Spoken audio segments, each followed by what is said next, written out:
Yeah. Wanna ride, wanna break balls. Yeah, yeah.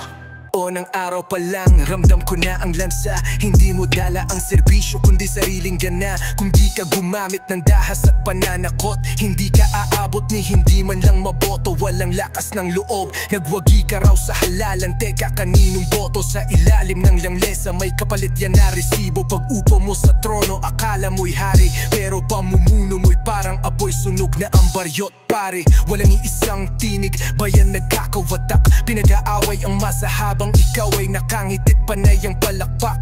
Anong klaseng leader ang may respeto lang sa diplana? Kung wala kang tinapos, sa'yo sila'y walang tiwala. Akala mo'y basura, hindi ka karapat-dapat. Tao ang ginamit, pero sarili ang hinanap.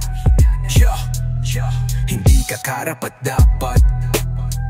Sa trono ka lang magaling, pero puso'y salaga. Karapat-dapat. Mga batas niyong lihim, tanging kayong may alam. Hindi ka karapat-dapat. Ang gobyerno niyo'y sindikato sa likod ng magarang upuan. Puro kunwaring taga-suporta, puro drama, puro props. Pero ang totoo, mga utak kriminal, may sariling roadmap. May batas na pang kanila lang, parang silid na walang ilaw. Pag pinasok mo't nagtatanong, sasabihan kang pasaway. Kapag nagtanong ang masa, sila pa'y galit, ikaw daw ay sinisiraan. Teka, sino bang unang nanlinlang ng sambit? Inumpisahan niyo ang kwento, sinulat niyo ang script. Ngayon kami ang kontrabida, di kayo ang dapat ipaklip. Sinong may karapatan magsabing mali ang tama? Kung sa inyo ang tama, basta makuha lang ang gusto, di bale ng masama.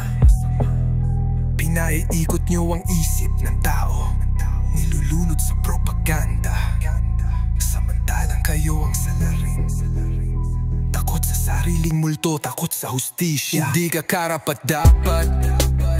Kahit ilang medalya, wala kang dangal sa salamin ng bayan.